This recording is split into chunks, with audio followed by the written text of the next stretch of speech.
Hi guys, welcome to my channel. Today I want to bring you to the process on how I select curriculum.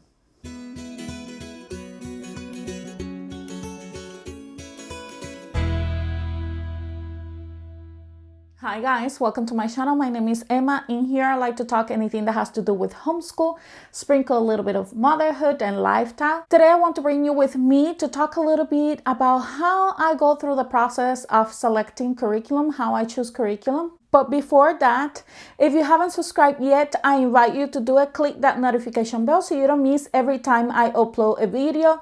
As well, I would like to invite you to my Instagram page, and there's where I share everything that happens in our homeschool. If you don't see anything on the regular post, it's because I like to share a lot in my stories. That's where I like to share what is happening currently at our homeschool. But today I want to explain to you the process in which I go when I am about to select curriculum. Sometimes us moms tend to get a little bit agitated when it comes to pick out curriculum. I think especially if you're a new mom, I think that happens a little bit more often because you're nervous that maybe if you don't pick curriculum soon, you're going to be getting in trouble, or because you don't want your child to be missing out or to go behind. So it is normal if you're a new homeschooler that you're going to feel a little bit more of a pressure than a homeschooler that has been in this for quite a while. And I think that's when you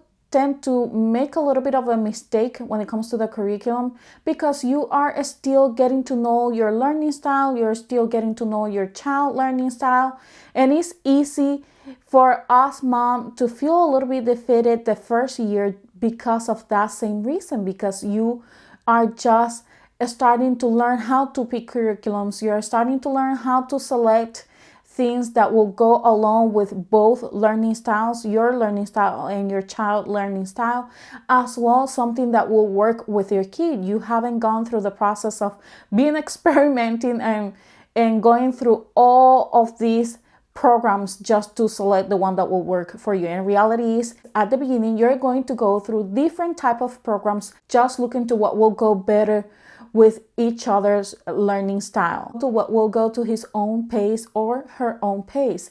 It's just, it takes the time and it takes a certain process. You have to go through that process in order to learn how to pick the curriculum. It's just the truth. All of us make mistakes at the beginning, and even if we are being long in this journey of homeschooling, you still make mistakes because sometimes kids tend to change, their minds change, and then what they used to like before they don't like anymore, and what they didn't used to like before is something that is actually working as well. Okay, so let's just go through that whole process that I use to just select the curriculum. Something that I have learned this past year is that your attitude towards a program change, your kid's attitude towards a program can change dramatically and drastically. The way that he was looking to a program, maybe that he thought that was fun, is not the way he thinks now about that program, because they are growing up, because their mentality changed, because your mentality changed, because you guys are going through the program. And remember that at the beginning with the program, you are excited because it's a new program. It's something that is coming new, is refreshing. So you are with this excitement and you find that everything is working well. And once you go through that program, is that you're going to know in reality if it's a program that will work for you guys in the long run, or if it's a program that you are going to be changing at some point because maybe you didn't like something or your kid didn't like something about that program, and he might don't want or she might don't want to continue with the program, or if it's something that you might want to work with it and then continue for the next year. So all of that to say that your selecting curriculum for the next year will depend on those experiences as well. So when I am about to select a curriculum, I look backwards to what we did before, to the reasons why we didn't like that program in particular, to what didn't work with that program and why we are working better with this program, and if the program that he's working currently with is working for him.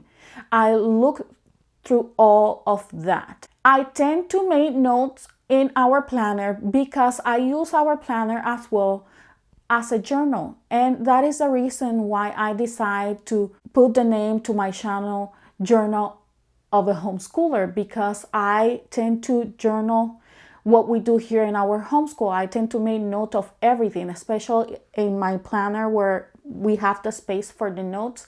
I tend to make note there of how our day was going, how everything was working that day, if it's something that bothers him from that certain program, if it's something that it was just more him. And that helps me when I'm about to purchase new programs for him, if I'm going to continue with the same programs we have for that certain subject, of if we're about to change. If you notice through my channel, I tend not to change a lot programs. If a program is working for me and for my kid, I tend not to change it. There's no reason for that. I don't have that fear of missing out at the beginning. I think I was, and everything I look, and that's why I expressed at the beginning that you tend to make a little bit more of a mistake when you're new in your homeschool journey, because you're getting bombarded by all of these programs, all of these curriculums, and you want to try. And all of them look so pretty, or all of them look like they are going to work well with your kid. And once you start going through them, is that you're going to realize that you have to learn to be a little bit more selective. You have to be a little bit more picky and pay a little bit more attention about your learning style, his learning style, and making notes of what is happening during the days, because that will help you in the long run to just, at the end of the year, start thinking what programs are going to work best for your kid. And that's exactly how I do it. At the beginning, I think I made a lot of mistakes, and even though some of them end up working very well for us, I think some of the mistakes came from that fear of missing out. And now I think I am a little bit more relaxed when it comes to that. I've seen a lot of new programs and new curriculums, and curriculums that actually are being here for quite a long time, that now they're popping out again. And I have noticed everybody just going towards that, gravitating towards that. And I think that since the programs that we have so far are working well for us, that's how we are going to continue. And I think if we are going to change something, I might add something besides the programs that I just expressed already that were not working well for us. I might add something else, but reality is, if it's working, I don't see the reason why I will change that program. I like to take my time when I am about to select programs. I like to ask his opinion. I like to show him the program and the curriculum. I like to show him the materials that are included. Something else I like to do if I am about to select a new program for the new year is that I like to have my kid take the assessment for that program to see if it's actually going to work for him. As well, if I think that he is in between levels, I don't push him to a higher level. If I think he's in between, he's not ready. In my mind, what I think he's not ready for that next level, so I just keep him in the level, in the lower level, just to make him review. And if we have to speed through the program, that's fine, but I just prefer to keep that confidence in him than to try to push him to the next level when he is not ready. He's going to feel frustrated, and it's not going to be of any benefit for him, neither for me, because I will be the one working through his frustration. And you want to, as much as you can, try to avoid that. The idea is that your kid is going to learn to fall in love with learning. The idea is that you are not trying to have your kid frustrated, but to actually enjoy learning. And if they don't fall in love, at least to enjoy the process of learning.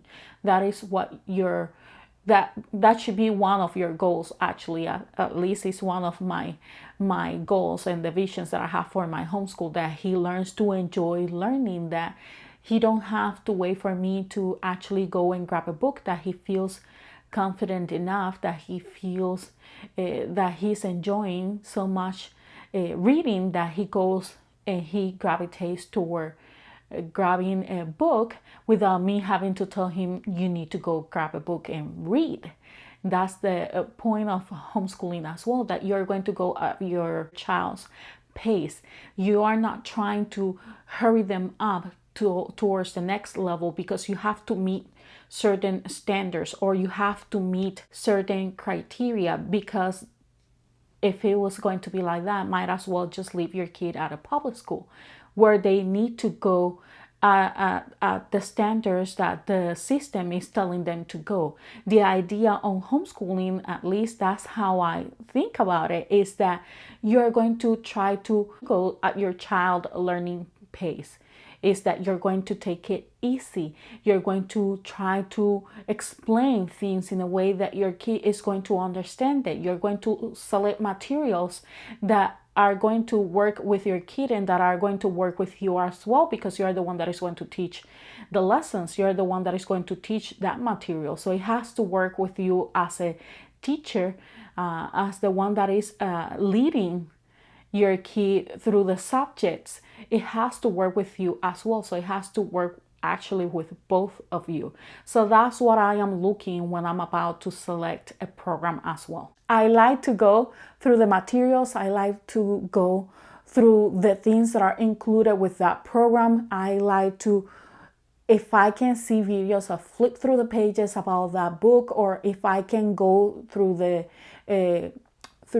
program's website and just look at the description and look for reviews or opinions. I will look at those reviews, I will look at those opinions, I will look at those flip throughs.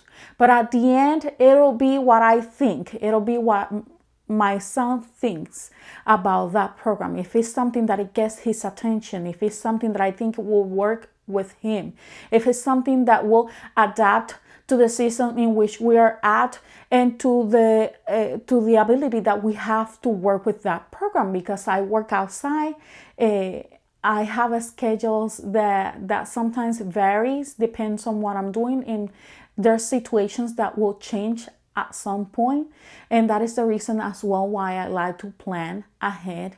And I like to make note in my planner about everything that happens, because at the end, all of that will help me when it comes to select new programs or curriculums as well. When it comes to readers, I tend to gravitate to match things to what we are studying. Sometimes I tend to go as well out completely of what we are learning and just adding some programs that I think, or books that I think that he will enjoy, or that he has an interest in, for that certain book or for that certain game or for that certain program. And I just add that. I tend to add things if I think that a curriculum is missing something, but I don't want to change it. I just want to add something else because the program is actually working for us. I don't see the reason to change it. I just add something to complement that program. I know some people express, well, that doesn't make so much sense because you end up spending money when you have to add a program to that program that you already have. The idea is that that program works and you don't have to add anything. That will be perfect. That will be a dream come true. But reality is there's no program that is perfect. There's a program that adapts to your child learning style, that adapts to your teaching styles. and that it's kind of like having a chemistry with that program. Sometimes you find a program that goes very well. You feel like you don't have to change anything. A good example of that for us will be with All About Reading. I feel like I don't have to add anything. It's everything there. It's a program that has been working for us. And if you notice, we've been doing All About Reading from the beginning. We've been with the All About Reading. We're about to reach level 4, which is the last level, because it's working for us. I don't see the reason to change it. But there's other programs that, even though I don't feel like I need to actually change the program, I do feel like they need a little bit of extra help, or I think I can get more information because he has interest and extra interest in that certain topic or theme. And then I just like to take my time on researching the programs prior to start purchasing stuff, because I want to, as much as I can, go through his interest, and at the same time something that will work well for both of us. So I hope this video is helpful. If it is, don't forget to hit like, comment, and subscribe to my channel. I will see you then. Bye bye.